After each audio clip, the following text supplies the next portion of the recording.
నేను జ్ఞానం పొందాలి అనేటువంటిది కూడా అతిపెద్ద అపోహది. నిజస్థితికి పొందడము, నిష్క్రమించడం అనేటువంటి అంశాలు లేవు. మీరెప్పుడు పొందే స్థాయిలో లేరు, మీరెప్పుడు నిష్క్రమించే స్థాయిలో లేరు. అసలు మీరు ఎలా ఉన్నారంటే ఏ స్థాయి లేకుండా మీరుగా చాలా సహజంగా ఉన్నారంట. మీ నిజస్థితి అంతా ఎలా ఉందంటే అది ఒక తీవ్రమైనటువంటి మహామత్తు వలయంతో కూడుకుని ఉందంటున్నాను. అది మీ నిజస్థితి ఎలా ఉందంటే అది గర్భస్థ శిశువు కంటే అంతరంగ గర్భంలో పూర్తిగా ఇమిడిపోయి ఉందంటున్నాను. మీ నిజస్థితి ఎలా ఉందంటే అది మీ ఆలోచనలతోటి సంబంధం లేకుండా అది నేరుగా చాలా సహజంగా చాలా చాలా సుందరంగా ఇప్పటికిప్పుడు సదా ప్రస్తుతమై అది విరాజిల్లబడుతుంది.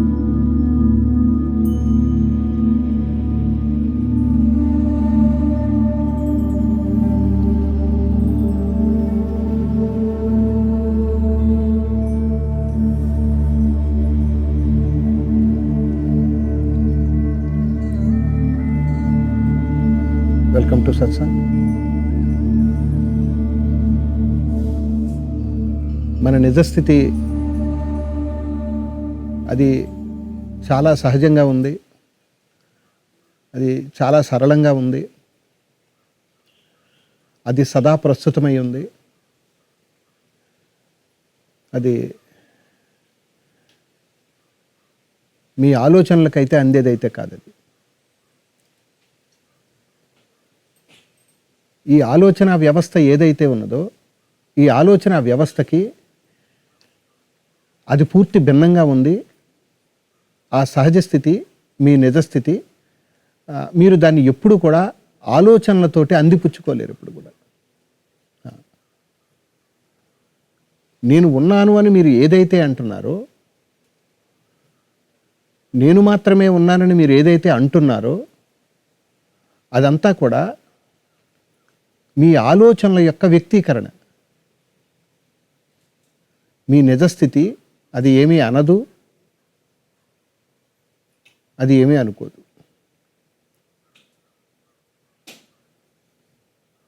మీరు ఆలోచనలని క్రమబద్ధీకరించడం వల్ల మీ నిజస్థితిని ఎప్పుడూ మీరు అందిపుచ్చుకోలేరు.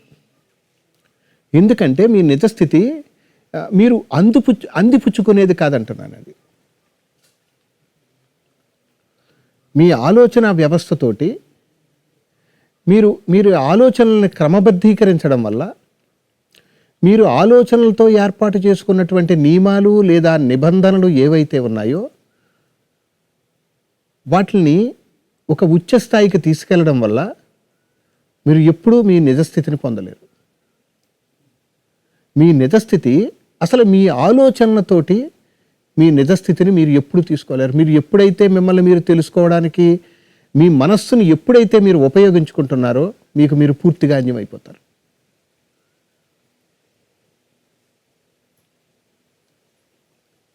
మీరుగా ఉండటం కోసం మీరు చేస్తున్నటువంటి ప్రతి పని, అంటే మీరు చేస్తున్నటువంటి ప్రతి ఆలోచన, మీరు నిర్ధారించేటువంటి నైజం అంతా కూడా అది పూర్తిగా మీ వ్యక్తిగతానికి సంబంధించిందై ఉంది. అది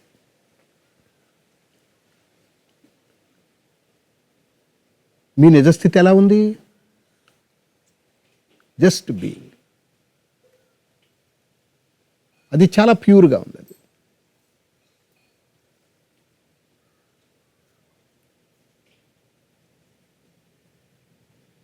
ఎప్పుడూ సదా ఉన్నది. అది ఎప్పుడూ చాలా సహజంగా ఉంది. అది మీ ఆలోచనలకే హెచ్చు తగ్గులు ఉన్నాయి తప్ప మీ నిజస్థితిలో ఎక్కడా హెచ్చు తగ్గులు లేవు.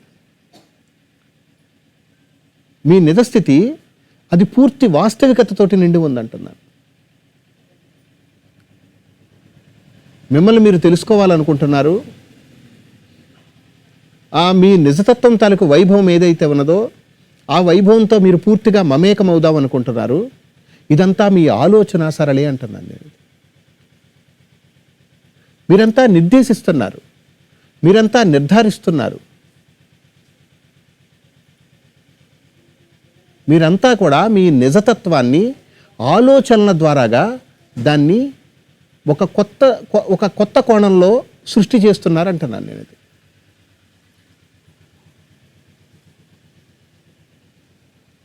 మీ గాఢ నిద్ర ఎలా ఉంది? మీ గాఢ నిద్రకి ఎటువంటి పోలికలు ఉన్నాయి? మీ గాఢ నిద్రలో ఎటువంటి పద్ధతులు ఉన్నాయి? అసలు మీ గాఢ నిద్ర అంతా ఎలా ఉంది? మీ గాఢ నిద్ర ఎంత సహజంగా ఉంది? మీ గాఢ నిద్ర ఎంత సరళంగా ఉంది? మీ గాఢ నిద్రకి కర్త అంటూ ఎవరైనా ఉన్నారా?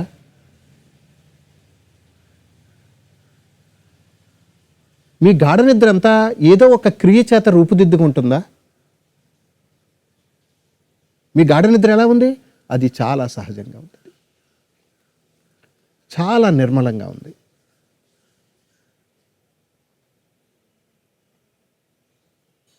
మీ గాఢ నిద్రను మీరు ఎప్పుడైనా కల్పించుకుంటున్నారా?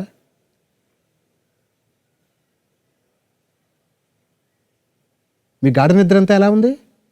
ఎంత సహజంగా ఉంది? అది ఎంత ప్రసన్నంగా ఉంది? మీ నిజస్థితి అంత ప్రసన్నంగా ఉంది. అది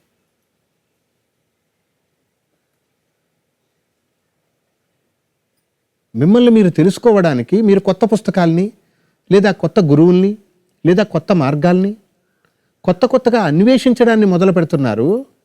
వాస్తవానికి మీ నిజస్థితి అన్వేషణలో దాగి లేదంటున్నాను నేను. అసలు అన్వేషించడం అనేటువంటిది, తెలుసుకోవడం అనేటువంటిది అది కొత్త ఊహాత్మకమైనటువంటి విధి విధానాల్ని మీరు సృష్టించడమే అవుతుంది తప్ప వాస్తవికత అలా లేదంటున్నాను నేను. మీ మనసు ద్వారా మీరు చాలా నియమాల్ని చాలా నిబద్ధతల్ని మీరంతా కల్పించుకున్నారు.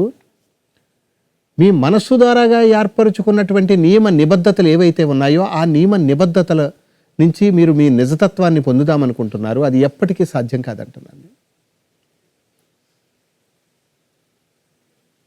మీ నిజస్థితి అది చాలా సహజంగా ఉందంటున్నాను నేను. అది మీ ఆలోచనలతోటి దాన్ని మీరు ఎప్పటికీ అందిపుచ్చుకోలేరంటున్నాను.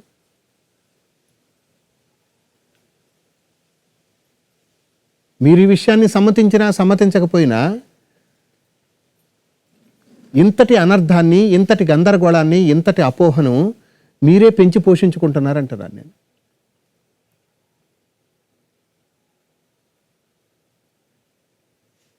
మీరు కొత్తని సృష్టించడంలో చాలా సిద్ధహస్తులై ఉన్నారు తప్ప ఉన్న అపోహ నుంచి బయటకు తొలగటం లేదంటున్నారు. అందుకే మీరు నాన్ స్టాప్గా దేవుళ్ళని సృష్టిస్తూ ఉంటారు. ఇప్పుడు మీరు నాన్ స్టాప్గా ప్రాపంచిక స్థితిగతులను సృష్టిస్తూ ఉంటారు. మీకు అవసరము లేదా అత్యవసరంతో సంబంధం లేకుండా నిరంతరమైనటువంటి ఈ అపోహను నిరంతరం వృద్ధి చేస్తూనే ఉంటారు.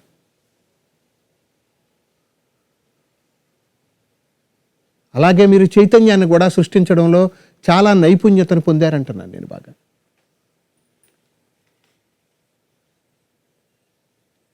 మీ నిజస్థితి ఎలా ఉంది అని అంటే అది మీ ఆలోచన సరళికి అది పూర్తి భిన్నమైపోయింది అంటున్నాను నేను. అది మీ ఆలోచనల ద్వారాగా మీ నిజస్థితిని ఎప్పుడూ మీరు ప్రతిష్ఠ చేయలేరంటున్నాను నేను.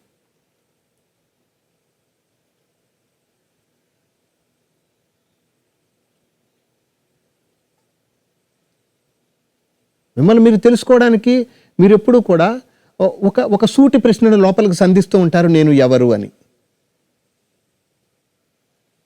మీరు ఎప్పుడైతే లోపలికి నేను ఎవరునని మీరు ఎప్పుడైతే సంధించారో అక్కడ నేను ఎవరు అని మిమ్మల్ని మీరు ప్రశ్నించుకున్నప్పుడు మీ మనస్సు ఒక్కసారిగా అంతర్ధానమయ్యి,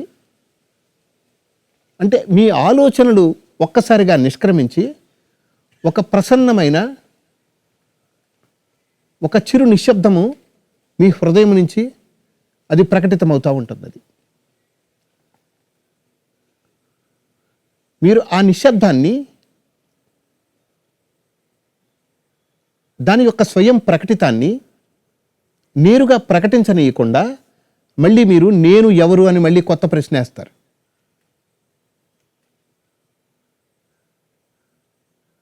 నేను ఎవరును అనేటువంటిది అది ఏకకాలంలో ఒకే ఒక్కసారి సంధించవలసినటువంటి బ్రహ్మాస్త్రం అది. దాన్ని నిరంతరం సంధిస్తూ ఉంటే అక్కడ మిమ్మల్ని మీరు కొత్తగా దర్శించడానికి తహతహలాడుతూ ఉంటారంటున్నాను.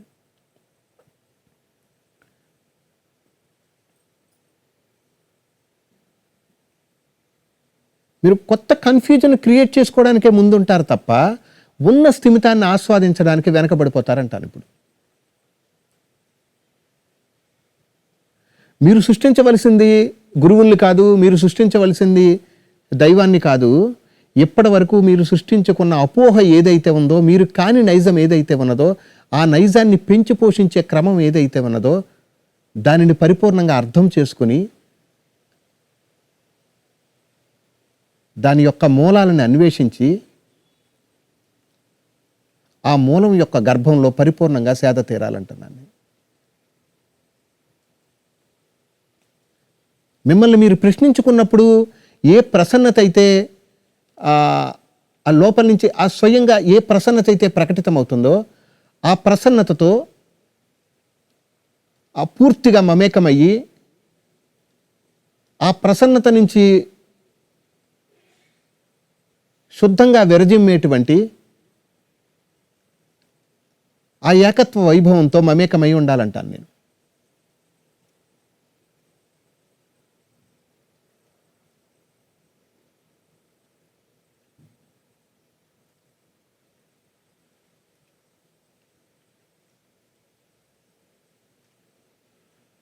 మీరు ఏదైతే మనస్సు అని అనుకుంటున్నారో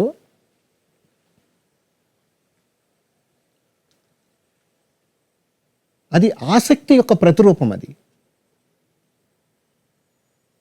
మీకంటే భిన్నమైన వస్తువులు ఏవైతే ఉన్నాయో ఆ వస్తువు పట్ల ఆసక్తి యొక్క ప్రతిరూపం. అది మీరు ఎప్పుడైతే ఆసక్తిని కోల్పోతారో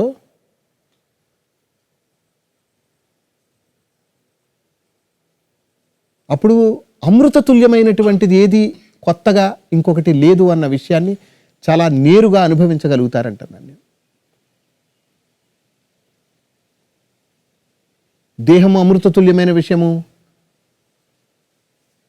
మనస్సు అమృతతుల్యమైన విషయము, బుద్ధి అమృతతుల్యమైన విషయము, నిజస్థితి అమృతతుల్యమైన విషయము. ఇవన్నీ మనస్సు ఏర్పరుచుకున్న మానసికమైనటువంటి బంధాలు అంటున్నాను నేను. ఇవన్నీ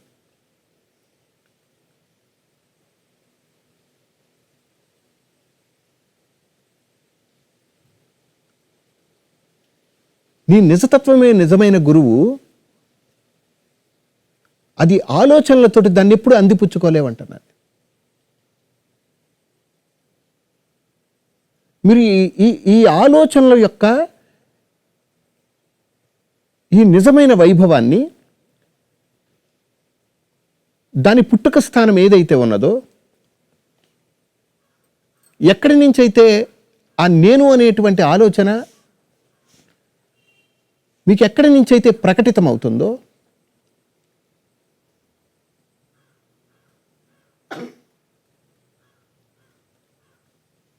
అక్కడే అది విచ్ఛిన్నం అవ్వాలంటున్నాను నేను.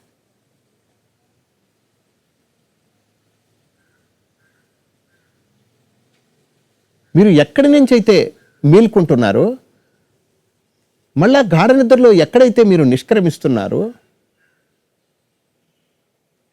ఈ మెలకువంతా ఎక్కడి నుంచి అయితే ప్రకటితమవుతుందో, ఏ గర్భంలో అయితే ఈ మెలకువంతా అది పూర్తిగా సేద తీరుతుందో, ఆ పూర్ణ గర్భంలోనికి పూర్తిగా ఇమిడేటువంటి ఆ సౌలభ్యాన్ని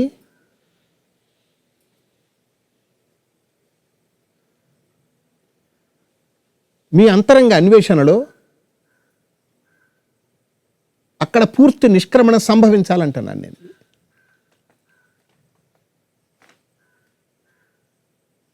మీరు దేవుళ్ళ గురించి మాట్లాడుకున్న మాటలు, దేవుడు లీలల గురించి మాట్లాడుకున్న మాటలు, ఈ గురువుల గురించి మాట్లాడుకున్న మాటలు, శాస్త్రాల గురించి మాట్లాడుకున్న మాటలు, ఇవన్నీ కూడా మీ మనస్సుకి కొత్త కొత్త కోణాలని రుచి చూపించడానికే ఉపయోగపడతాయి తప్ప మీ నిజస్థితి, మీ సహజ స్థితి, మీరైనటువంటి మీ నిజతత్వం ఏదైతే ఉన్నదో, మీ నిజతత్వం తాలూకు సౌందర్యాన్ని ఇవి ఏవి కూడా కనీసము మచ్చుకైనా రుచి చూపించలేవంటున్నాను నేను ఇవన్నీ.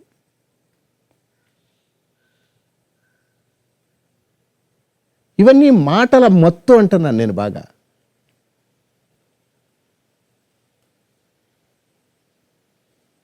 ప్రతి జీవి సేద తీరవలసింది తన జీవనం పూర్ణ జీవన విధానంలోనే సేద తీరాలి తప్ప అది మానసిక రుగ్మతల్లో కాదంటున్నాను నేను. మీ జీవనం చాలా సహజమైంది, అది చాలా సహజ సిద్ధంగా అది పూర్తిగా ప్రకటించబడుతూ ఉన్నది. దాన్ని మీరు మీ ఆలోచనలతోటి ప్రాసెస్ చేస్తున్నారంటున్నాను నేను. మీ ఊపిరి చాలా సహజమైంది, మీ చూపు చాలా సహజమైంది, మీ మాట చాలా సహజమైంది. ఆ సహజత్వానికి మీరు ఆలోచనలను జోడించి దాంతో ప్రాసెస్ చేస్తున్నారంటున్నాను నేను. ప్రతి విషయాన్ని ప్రాసెస్ చేస్తున్నారు. మీరు దేవుణ్ణి ప్రాసెస్ చేస్తున్నారు, మీరు గురువుల్ని ప్రాసెస్ చేస్తున్నారు, మీరు గ్రంథాలని ప్రాసెస్ చేస్తున్నారు. ఇక్కడ నేను మాట్లాడిన మాటలను కూడా మీరు బయటికి వెళ్ళిన తర్వాత మీ మైండ్ స్ట్రక్చర్లోకి తీసుకెళ్ళి దాన్ని ప్రాసెస్లో పెడతారంట. ప్రతిదాన్ని ప్రాసెస్ చేస్తున్నారు. ప్రతిదాన్ని త్రూ మైండ్ ద్వారాగా ప్రాసెస్ చేస్తున్నారు అంటున్నాను.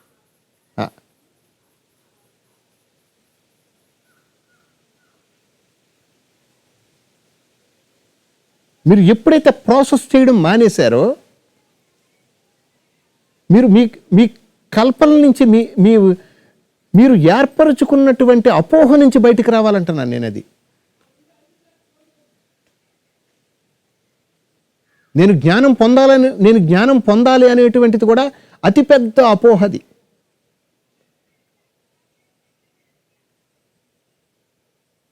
నిజస్థితికి పొందడము, నిష్క్రమించడం అనేటువంటి అంశాలు లేవు. మీరెప్పుడు పొందే స్థాయిలో లేరు, మీరెప్పుడు నిష్క్రమించే స్థాయిలో లేరు. అసలు మీరు ఎలా ఉన్నారంటే ఏ స్థాయి లేకుండా మీరుగా చాలా సహజంగా ఉన్నారంటున్నారు. మీ నిజస్థితి అంతా ఎలా ఉందంటే అది ఒక తీవ్రమైనటువంటి మహామత్తు వలయంతో కూడుకుని ఉందంటున్నాను. అది మీ నిజస్థితి ఎలా ఉందంటే అది గర్భస్థ శిశువు కంటే అంతరంగ గర్భంలో పూర్తిగా ఇమిడిపోయి ఉందంటున్నాను. మీ నిజస్థితి ఎలా ఉందంటే అది మీ ఆలోచనలతోటి సంబంధం లేకుండా అది నేరుగా చాలా సహజంగా చాలా చాలా సుందరంగా ఎప్పటికిప్పుడు సదా ప్రస్తుతమై అది విరాజిల్లబడుతూ ఉందంటున్నాను. దానికెక్కడ వర్ణన లేదు, దానికెక్కడ భాష్యము లేదు.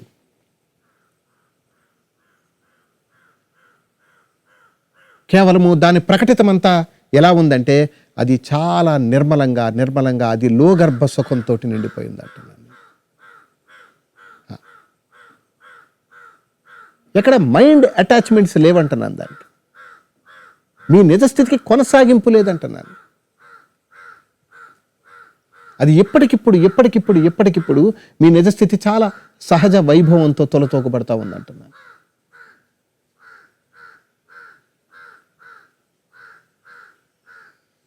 మీరు చేస్తున్న తప్పల్లా ఏంటంటే మీ నిజస్థితిని అందిపుచ్చుకుందాం అనుకుంటున్నారు.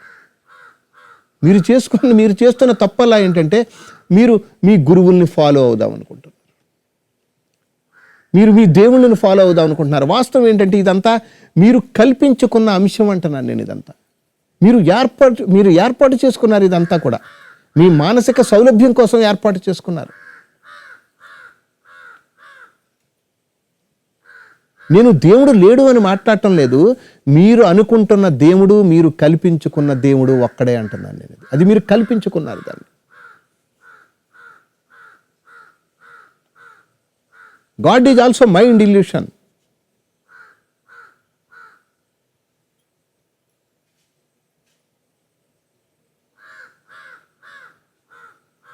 నేను ఒక ప్రత్యేకంగా నేను ఒకడిని ఉన్నాను అని మీరు ఎప్పుడైతే మిమ్మల్ని మీరు ప్రత్యేకతను ఆమోదిస్తారో మొత్తం అంత కొన్ని వందల నేనుని మీరు ఆపాదించుకుంటారు అక్కడి నుంచి. అది చాలా ఒక లిప్తపాటులో సృష్టిక్రమం జరిగిపోతుంది అంటున్నాను నేను.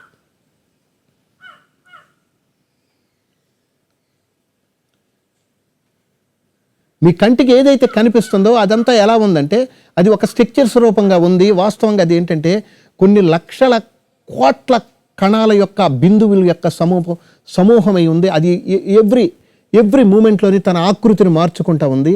ప్రతి ఆకృతిలోని కూడా మనస్సు చాలా బీజ రూపంలో లోపల నిక్షిప్తమై ఉందంటున్నాను.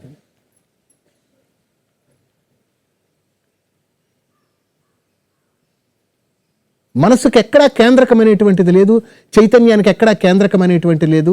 అది ఎలా ఉందంటే అది విస్తృతంగా ఉంది. అది ఎక్కడ పెడితే అక్కడ, ఎప్పుడు పెడితే అక్కడ అది పూర్తిగా నిండిపోయి ఉంది అంటున్నాను నేను.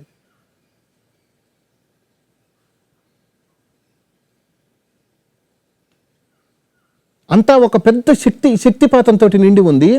ఆ శక్తిపాతాన్ని ఆనుకునే ఆకృతి అంతా ఉందంటున్నాను. ఈ శక్తి నుంచి ఎప్పుడైతే ఆకృతి విచ్ఛిన్నమవుతుందో, ఈ శక్తి నుంచి ఎప్పుడైతే ఆకృతి విడిపోతుందో అక్కడి నుంచి ఒక పెద్ద విస్ఫోటనం సంభవిస్తుంది. అక్కడ మీ నిజస్థితి దాగి ఉందంటున్నాను నేను.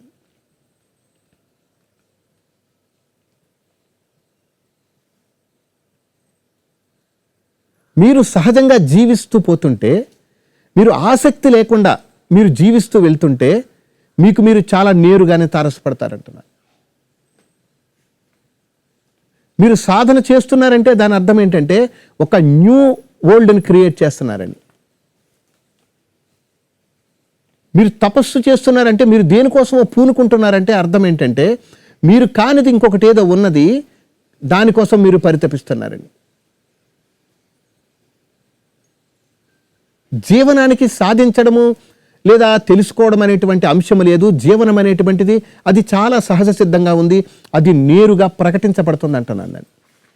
మీ జీవనానికి ఆలోచనలతోటి అసలు ఎలాంటి సంబంధము లేదంటున్నాను. అది చాలా చాలా సహజ సిద్ధంగా అది నిరంతరము. ఈ గాలి ఎలా ప్రవహిస్తుందో, ఈ నీరు ఎలా అయితే ప్రవహిస్తుందో, ఇదంతా ఎలా అయితే ప్రవహిస్తుందో, ఈ మీ జీవనం అనేటువంటిది మీ దేహ పరిధితోటి సంబంధం లేకుండా, మీ ఆలోచనలతోటి సంబంధం లేకుండా, నా మాటలతోటి సంబంధం లేకుండా, మీ వినికిడి జ్ఞానంతో సంబంధం లేకుండా, అసలు మీ ఇంద్రియ జ్ఞానంతో సంబంధం లేకుండా, మీ అపోహలతో సంబంధం లేకుండా, జీవ దైవ వ్యవస్థతోటి సంబంధం లేకుండా జీవనము చాలా సహజ సిద్ధంగా ప్రకటించబడుతుంది.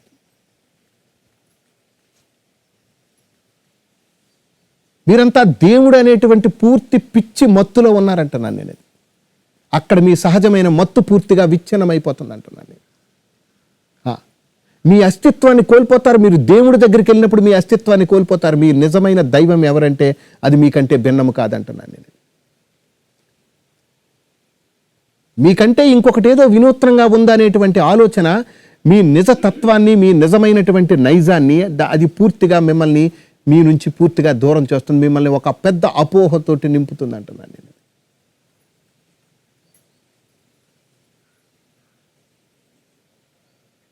నేను మళ్ళా చెప్తున్నా, నేను దేవుడు లేడు అని చెప్పటం లేదు.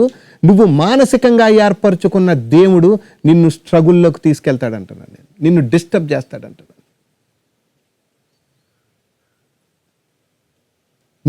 మీరు దేన్నైతే ఆశిస్తున్నారో, మీరు ఎప్పుడైతే దేన్నైతే కోరుకుంటున్నారో అక్కడి నుంచి మీ దుఃఖం స్టార్ట్ అవుతుంది. మీరు ఎక్కడి నుంచైనా మీరు ఇతరుల నుంచి ఏదైనా కోరుకుంటున్నారంటే మీకు దుఃఖం స్టార్ట్ అవుతుంది అక్కడి నుంచి.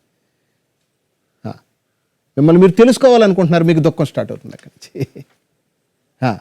మిమ్మల్ని మీరు తెలుసుకోకూడదు అనుకుంటున్నారు, మీకు దుఃఖం స్టార్ట్ అవుతుంది. మీకు దేవుడు ఉన్నాడని నిర్ధారిస్తున్నారు, మీకు దుఃఖం స్టార్ట్ అవుతుంది. దేవుడు లేడని నిర్ధారిస్తున్నారు, మీకు దుఃఖం స్టార్ట్ అవుతుంది. అసలు మీరు దేన్ని నిర్ధారించకపోతే మీరు ఆనందంగా ఉంటారు.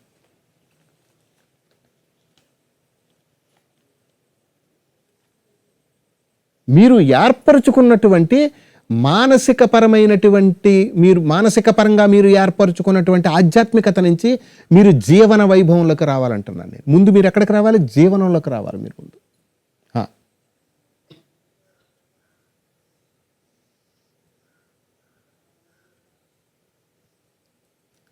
భవిష్యత్తులో కొన్ని వందల వేల మంది బానిసలని తయారు చేయడం కోసం ఈ గురువులంతా కలిపి మనకంటే ఇంకొక గొప్ప లోకం ఏదో ఉందని, ఒక గొప్ప దివ్యత్వం ఏదో ఉందని, మనకంటే భిన్నమైనటువంటి ఆత్మ లేదా మనకంటే భిన్నమైనటువంటి చైతన్యం ఉందని వాళ్ళు ఊహించిందే కాకుండా కొన్ని కోట్ల మందిని ఆ బానిసత్వంలోకి తోశారు. ఈ పాపం వీళ్ళని ఎప్పటికీ విడిచిపెట్టదంటున్నాను నేను.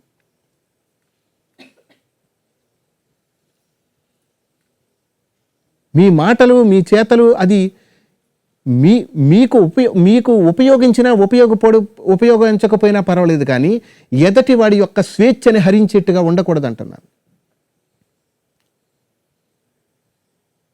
ఈ సాంఘిక వ్యవస్థ, ఈ మత వ్యవస్థ మిమ్మల్నిగా ఉంచకుండా మిమ్మల్ని మీకంటే అతీతమైనటువంటి స్థితిలోకి తీసుకెళ్ళడానికి మీ సాంఘిక వ్యవస్థ, మీ మత వ్యవస్థ కూడా ఎలా ఉన్నాయంటే దాని పూర్తి మద్దతును ప్రకటిస్తున్నాయి.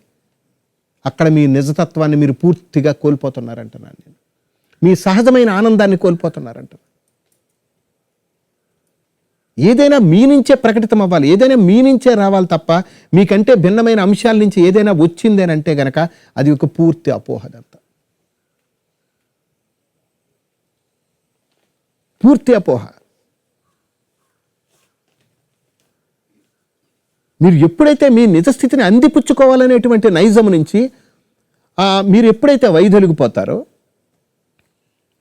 మీ సహజమైనటువంటి జీవనానికి మీరు ఎప్పుడైతే ప్రాధాన్యతనిస్తారో, మీరెవరు అనేటువంటిది మీకు స్పష్టంగా మీ మనసుతోటి సంబంధం లేకుండా మీకు తేటతెల్లమైపోతుంది. అది మీ మనసుతో సంబంధంలే, మీ శాస్త్రాలతోటి సంబంధంలే, మీరు ఏర్పాటు చేసుకున్నటువంటి దేవుడితోటి సంబంధం లేదు. నేను ఎలాగైనా సరే ఇక్కడే ఉద్ధరింపబడతాననేటువంటి మీరు కల్పించుకున్నటువంటి గురుత్వం ఏదైతే ఉన్నదో, ఒక అపోహ ఏదైతే ఉన్నదో, అపోహతోటి సంబంధం లేకుండా మీ జీవనము చాలా సహజంగా ప్రకటించబడుతుంది. మీ సహజ జీవన వైభవాన్ని మీరు నేరుగా రుచి చూడాలంటున్నాను, అది ఎవరి సహకారము లేకుండానే. ఎవరి సహకారాన్నైనా గనక మీరు తీసుకున్నారంటే గనక మీరు బానిసలైపోతారు, జాగ్రత్త అంటున్నాను.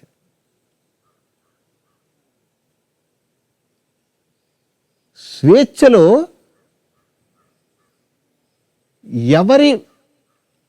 ఆ స్వేచ్ఛకి ఎవరైనా ప్రాతినిధ్యం వహించారు అని అంటే అది స్వేచ్ఛ కాదు, అది దుఃఖం అంటున్నాను నేను. మీకు స్వేచ్ఛ ఒక దేవుడి దగ్గర నుంచి వస్తుందంటే మీరు దుఃఖానికి తలుపులు తీశారని. మీ స్వేచ్ఛ మీకు ఏ గురువుల దగ్గర నుంచైనా వస్తుందంటే దానికంటే మీ దుఃఖానికి మీరు ఆ గేట్స్ ఓపెన్ చేసి ఉంచుకున్నారని. మీకు కావలసింది దేవుడు కాదు, మీకు కావలసింది సహజమైనటువంటి ఆనందము. మీరు గాఢ నిద్రలో ఏ సహజమైనటువంటి ఆనందాన్ని అయితే మీరు పొందుతున్నారో, మీరు మెలకువలోనే అటువంటి సహజసిద్ధమైనటువంటి ఆనందం మీకు తక్షణం లభిస్తుంది, మీరు ఆలోచనలతోటి దాన్ని మీ జీవనాన్ని ప్రాసెస్ చేయకుండా ఉంటే. ఆలోచించడం మీ సహజ నైజం కాదు, అందిపుచ్చుకోవడం అనేటువంటి మీ సహజ నైజం కాదు. మీ సహజ నైజం ఏంటో తెలుసా? మీ సహజ స్వభావం ఏంటో తెలుసా? మీరుగా చాలా సహజంగా కోరిక లేకుండా ఉండటం, అంటే ఆసక్తి లేకుండా ఉండటం. అందుకే చూడండి, గాఢ నిద్రకి ఎటువంటి ఆసక్తి లేదంటున్నాను నేను.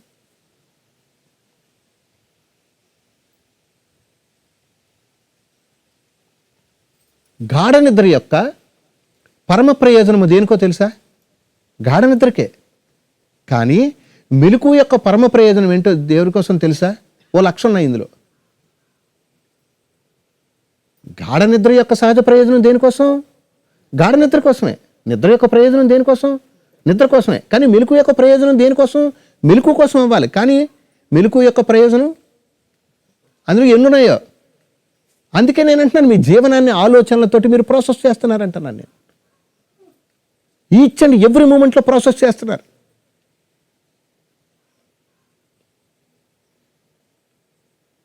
మీరు మాట్లాడుకోవలసింది మీకు ముందు ఎన్ని జన్మలు ఉన్నాయని కాదు, తర్వాత జన్మలో మీరు ఏమవుతారని కాదు.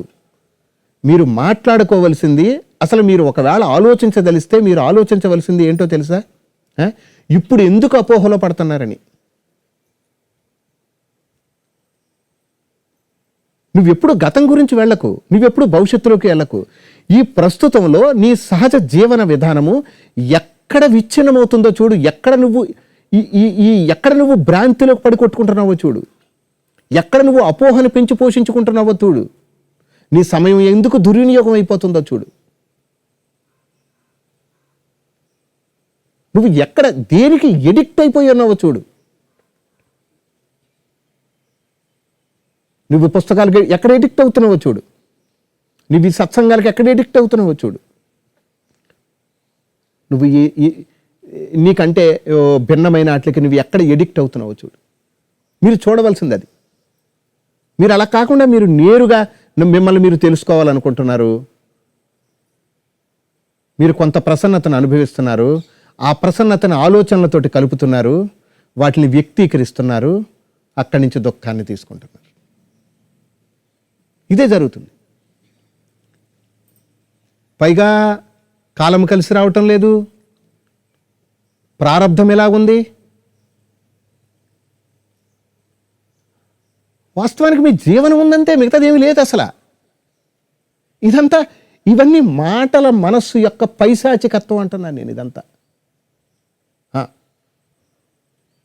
ఎవరైనా జన్మ కర్మల గురించి మాట్లాడుతున్నారు అంటే, ప్రస్తుతాన్ని విడిచిపెట్టి భూతం గురించి లేదా భవిష్యత్తు గురించి మాట్లాడుతున్నారంటే వాళ్ళంతా పసి మొగ్గల్ని చిదిమేస్తున్నారని అర్థం. దాన్ని ఒక స్వచ్ఛమైన నవ్వుని చిదిమేస్తున్నారని అర్థం. మీకు ఎవరైనా దేవుళ్ళ గురించో దేవతల గురించో మాట్లాడుతున్నారు, అది మీ గురించి మాట్లాడటం లేదంటే దాని అర్థం ఏంటంటే మిమ్మల్ని వాళ్ళంతా చిదిమేస్తున్నారని. ఒక స్వచ్ఛమైన నవ్వుని చిదిమేస్తున్నారని, ఒక ప్రేమపూర్వకమైనటువంటి ప్రస్తుతాన్ని చిదిమేస్తున్నారని,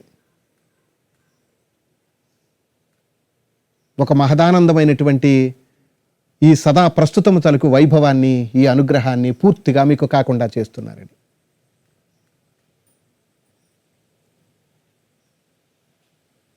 మీరెవరు అంటే అది పూర్తిగా మీరే. ఎప్పుడు మీరు ఒక్కరే. మీకంటే భిన్నమైనది ఏదైనా ఉంది అని అంటే గనక అది మీరు కోరుకుంటున్నారు అంతే. దాన్ని మీరే ఊతమిస్తున్నారు. మీ దుఃఖానికి మీరే కారణం, ఇతరులు ఎవరు కారణం కాదు.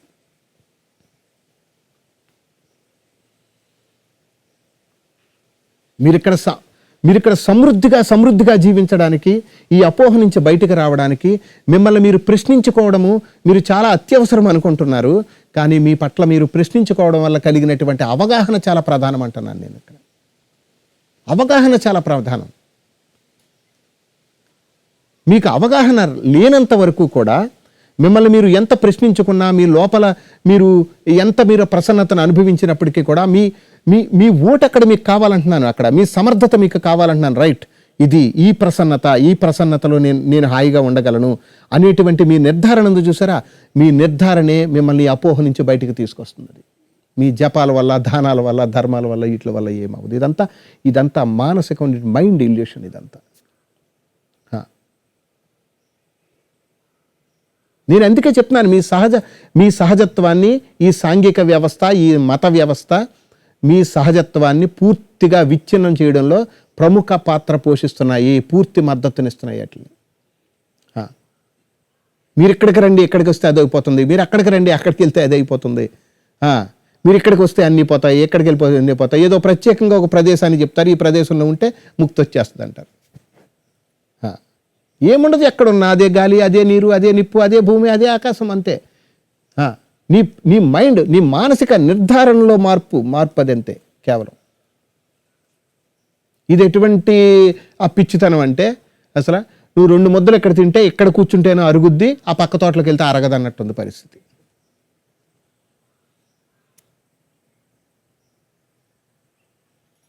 ఇది ఎలా సాధ్యం? ఈ ఆధ్యాత్మికత పేరుతో మిమ్మల్ని మీరు ఎంత హింసించుకుంటున్నారు. ఈ ఆధ్యాత్మికత పేరుతో మీరు ఈ శాస్త్రాల పేరుతో లేదా ఈ ప్రవచనాల పేరుతో మిమ్మల్ని మీరు ఎంత హింసించుకుంటున్నారు. మీకు ఏది అవసరమో, ఏది అత్యవసరమో అన్న విషయాన్ని విడిచిపెట్టి మీకు ఏదైతే అనవసరమో, మీకు ఏదైతే ఉపయోగం లేదో దాన్ని అత్యవసరం అనుకుంటున్నారు మీరు.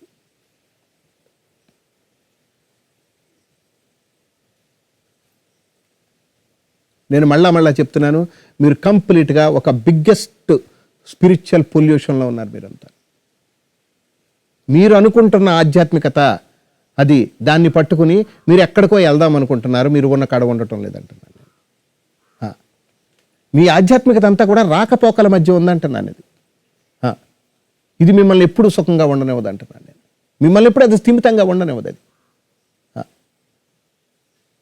మీకేదో కావాలి, ఏదో ఆపేక్ష లోపల, మీకేదో కోరిక ఉంది.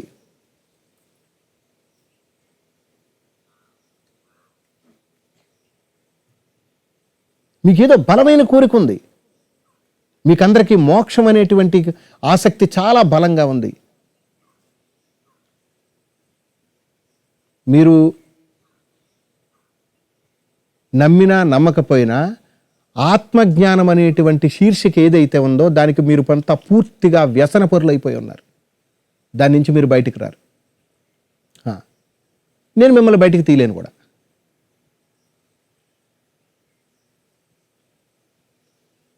మీరు దానికి పూర్తిగా వ్యసనపరులైపోయి ఉన్నారు. బాగా ఎలాగైనా జ్ఞానం పొందాలి, ఎలాగైనా జ్ఞానం పొందాలి.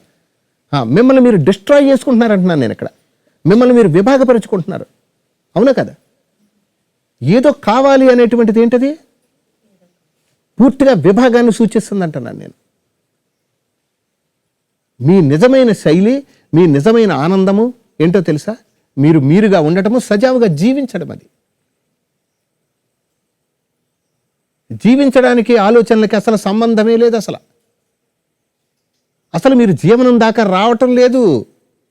మీరు కల్పించుకున్న దేవుళ్ళకి దగ్గరగా ఉందామనుకుంటున్నారు, అక్కడ కూడా వెళ్ళలేకపోతున్నారు. మీ సహజ జీవనంలోకి రావటం లేదు అసలు. ఎందుకంటే మీరు బలంగా నిర్ధారించారు మీకంటే భిన్నంగా ఏదో ఉంది, దాన్ని ఎలాగైనా పొందాలి, దాన్ని ఏదో చెయ్యాలి అనేటువంటి మానసిక పైశాచికత్వంలో ఉన్నారు మీరంతా. అక్కడి నుంచి కిందకి రావడానికి మీరు అసలు ఒప్పుకోవటం లేదు.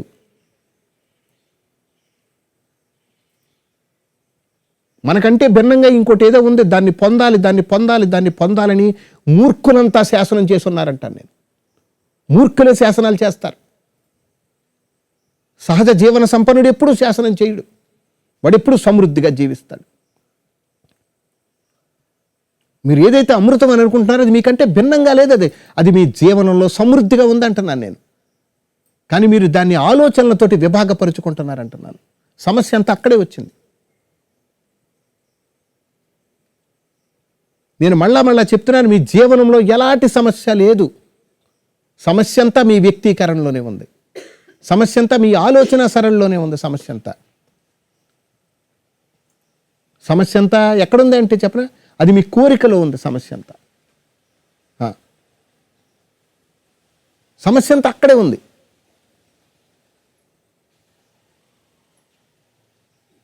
మీరెప్పుడు ఒక్కరే, మీరెప్పుడు ఒక్కటే, మీరెప్పుడు ఏంటి ఒక్కటే. కానీ మీరు నిరంతరం ప్రతి లిప్తలోని విభాగపడుతున్నారు. చూడండి, మీ నేను అన్న ఆలోచనే దైవ వ్యవస్థ, నేను అన్న ఒక్క ఆలోచనే దేహ వ్యవస్థ, నేను అన్న ఒక్క ఆలోచనే మీరు అనుకుంటున్నటువంటి జీవ వ్యవస్థ. ఆ నేను అన్న ఆలోచన ఏదైతే ఉన్నదో, ఆలోచన ఎప్పుడైతే నిష్క్రమించిందో మీ జీవ దైవ వ్యవస్థ మొత్తం ఉన్న పలంగా కుప్పకూలిపోతుంది మొత్తం అంతా. నేను ఇది అని నిర్ధారిస్తున్నారు, అది ఎక్కడ డిస్టర్బ్ అవుతుందో అనేటువంటి భయంతో ఉన్నారు. మీ భయమే మిమ్మల్ని దేవుణ్ణి సృష్టించేటట్టుగా చేస్తుంది. మీ భయమే మిమ్మల్ని శాస్త్రాల దగ్గర తీసుకెళ్తుంది. మీ భయమే మిమ్మల్ని ఈ మత వ్యవస్థలకు దూరేటట్టుగా చేస్తుంది. మీకు ఎప్పుడైతే భయం పోయిందో మొత్తం విచ్ఛిన్నం అయిపోతుంది అంటున్నా. మీకేం అవసరం లేదు. మీరు గాఢ నిద్రలో ఎంత సహజంగా అయితే ఉన్నారో మీరు మెలకువలో కూడా అంతే సహజంగా ఉండగలరు. మీరు అలా ఉండగలిగినటువంటి నైజాన్ని మీరు సృష్టించుకోవలసిన అవసరం లేదంటున్నాను. అది ఎప్పుడు సదా ఉన్నారు మీరు. ఎప్పుడు మీ సహజత్వం అంత పుష్కలంగా ఉందంటున్నాను నేను. మీ సహజత్వానికి అసలు ఆలోచన లేదు. మీ సహజత్వానికి మీ ఆలోచనలకు అసలు సంబంధమే లేదు. అసలు మీరు ఆలోచన లేకపోయినా మీరు ఎప్పుడు సమృద్ధిగా ఉన్నారు. మీరు అసలు ఎప్పుడు ఆలోచనలు అనేటువంటివి కేవలం వ్యక్తీకరణది. మీ ఆలోచన ఎప్పుడైతే ఆగిపోయిందో మొత్తం డివైడ్ అయిపోతుందంట, మొత్తం విచ్ఛిన్నం అయిపోతుంది. మీరు అనుకుంటున్న ఏదైతే మీరు అనుకుంటున్నారో అవంతా ఒక్క పేక మేడల్లా కూలిపోతాయి.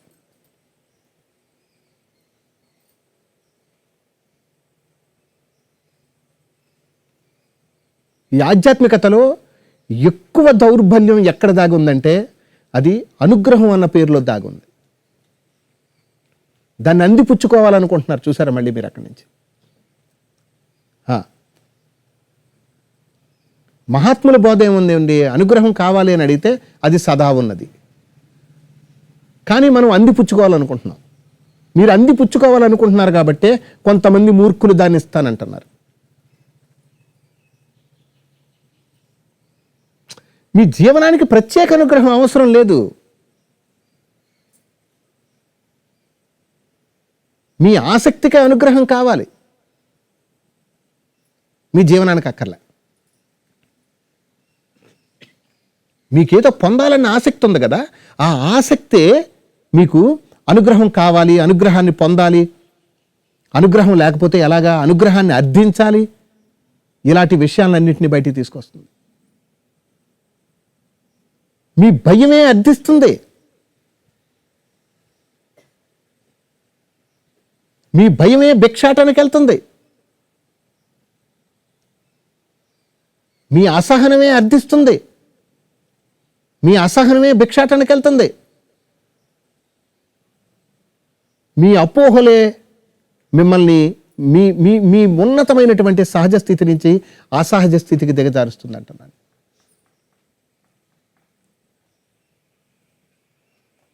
ఎవ్రీ హ్యూమన్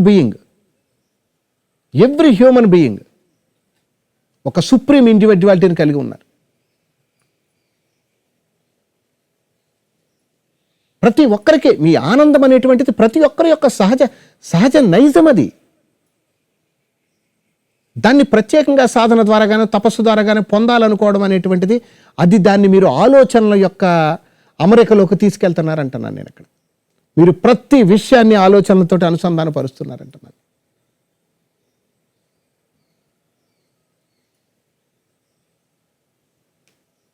ఆలోచనల గర్భంలోకి, దాని యొక్క మూలంలోకి ఎవరు పోవడానికి అసలు ఆ ధైర్యం, ఆ సాహసం ఎవరో చేయటం లేదు. ఎందుకు? దానికి కారణం ఏంటి అని అంటే కనుక ఏదో భయం ఉంది మనకి. మీ భయమే మిమ్మల్ని వ్యక్తీకరణ స్థాయికి తీసుకెళ్తుంది. మీ భయం లేకపోతే మీరు పూర్తిగా సహజ సిద్ధమైనటువంటి సౌందర్యంతో నిండిపోతారు. ఆ సహజ సిద్ధమైన సౌందర్యంతో మీరంతా నిండిపోతారు. మీ భయమే దేహ వ్యవస్థను సృష్టిస్తుంది. మీ భయమే దేవుణ్ణి సృష్టిస్తుంది. మీ భయమే మీ చేత ఆధ్యాత్మికతను సృష్టిస్తుంది. భయం లేకపోతే ఆ మహదానందానికి దేహం విచ్ఛిన్నమైపోతుంది అంటున్నాను నేను. అది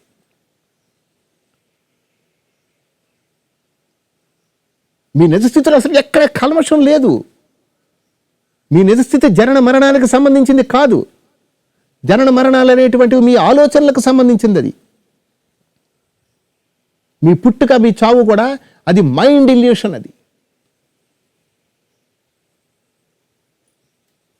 మీరెవరంటే you are pure being, you are ultimate being. మీరు ఎవరి మీద ఆధారపడవలసిన అసలు అవసరమే లేదంటున్నాను నేను. అసలు మీరు ఆధారపడుతున్నారంటే మీ మనస్సుని మీరు ప్రాసెస్లోకి తీసుకొస్తున్నారండి. మీరు దీన్ని చాలా స్పష్టంగా చూసుకోవచ్చు అంటున్నాను నేను. ఇది మీరు నా దగ్గర మీరు చూడకూడదు, ఇది మీలో మీరు చూడాలంటున్నాను నేను. ఇది ఇక్కడ ఎవరికి వారే, ప్రతి వారు ఒక ప్రత్యేక నైపుణ్యాన్ని కలిగి ఉన్నారని నేను తరచూ మాట్లాడుతూనే ఉంటాను ఈ విషయం.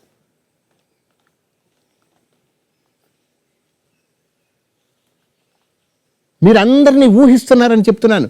మీ నిజస్థితిని కూడా మీరు ఊహిస్తున్నారు.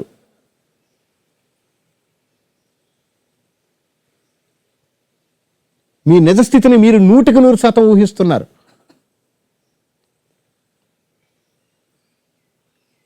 మీ జీవనాన్ని ఏం చేస్తున్నారు? ఆలోచనలతోటి ప్రాసెస్ చేస్తున్నారు అంటున్నారు. మీరు ఎప్పుడైతే ఇది అని మీరు ఎప్పుడైతే ఊహిస్తారో ఒక లిప్తపాటులో ఇదంతా నిర్మాణం జరిగిపోతుంది అంటున్నాను. ఆ నిర్మాణం కూడా కొన్ని కోట్ల మార్పులతోటి కూడుకున్నట్టుంది అంటున్నాను. ప్రతి నిర్మాణం కూడా కొన్ని వందల వేల కోట్ల మార్పులు జరిగిపోతున్నాయి, ప్రతి లిప్తలోనే జరిగిపోతున్నాయి అంటున్నాను. అది అన్లిమిటెడ్ ప్రాసెస్ జరుగుతుంది అంటున్నాను. ఆ వేగం ఎంత వేగం ఉందంటే కొన్ని లక్షల కాంతి సంవత్సరాలకు ఉన్నంత వేగం ఉందంటున్నాను. ఆ వేగంలో మొత్తం అంతా రూపు మారిపోతుంది అంటున్నాను. మొత్తం అంతా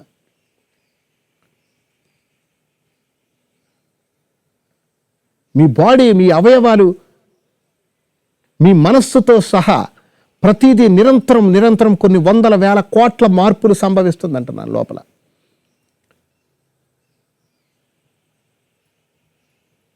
ఒక గొప్ప, అది ఎలా ఉందంటే గొప్ప డివైన్ డ్యాన్స్ జరుగుతుంది అంటున్నాను లోపలది. చాలా విస్తృతంగా ప్రవహిస్తుంది అది, ఆ శక్తి.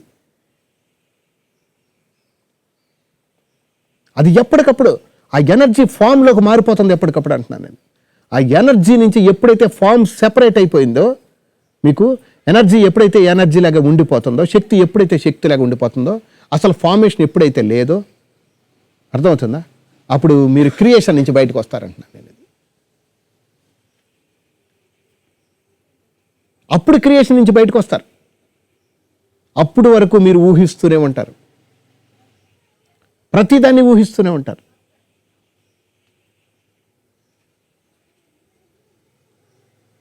సో మీ లైఫ్ అంటే మీ జీవనం ఎలా ఉంది ఇప్పుడు? చాలా సహజ సిద్ధంగా అది ప్రవహిస్తుంది. దానికి మీ ఇంద్రియ జ్ఞానంతో సంబంధం లేదు. మీరు అనుకుంటున్నారు మీ జీవనానికి ఖచ్చితంగా ఇంద్రియాలు ఉండాలని, కానీ అలా లేదది. మీ జీవనానికి ఇంద్రియాలతో సంబంధం లేదు, మీ జీవనానికి మీ ఆలోచనలతోటి సంబంధం లేదు, మీ జీవనానికి మీ బుద్ధి కుశలతోటి సంబంధం లేదు, మీ జీవనానికి దేవుడికి సంబంధం లేదు, మీ జీవనానికి దేనితోటి సంబంధం లేదు. కానీ మీరు మీ జీవనాన్ని ఆలోచనలతోటి ప్రాసెస్ చేస్తున్నారు. ఎవ్రీ మూమెంట్ని ఆలోచనలతోటి ఏం చేస్తున్నారు? మీరు ప్రాసెస్ చేస్తున్నారు. మీరు 100% మీరు దుఃఖాన్ని అనుభవిస్తున్నారు.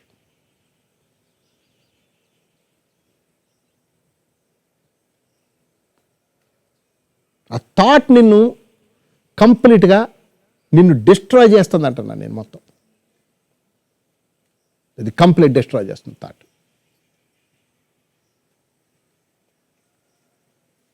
నీ ఆలోచనలే నీకు సమస్య అంతే. మీ ఆలోచనలే మీకు సమస్య. కానీ మీరు ఏమంటున్నారు మళ్ళీ? ఆ ఆలోచనలు మళ్ళీ మంచి ఆలోచన, చెడు ఆలోచన అంటున్నారు మళ్ళీ. దానికి 2 ఆలోచనలే.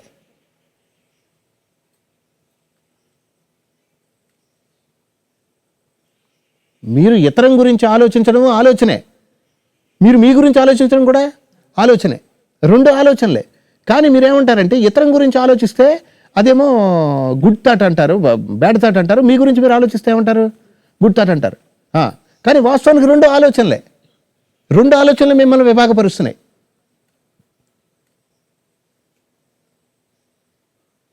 మీ ఆలోచనలు మిమ్మల్ని కంప్లీట్గా డిస్ట్రాయ్ చేస్తున్నాయి. మీ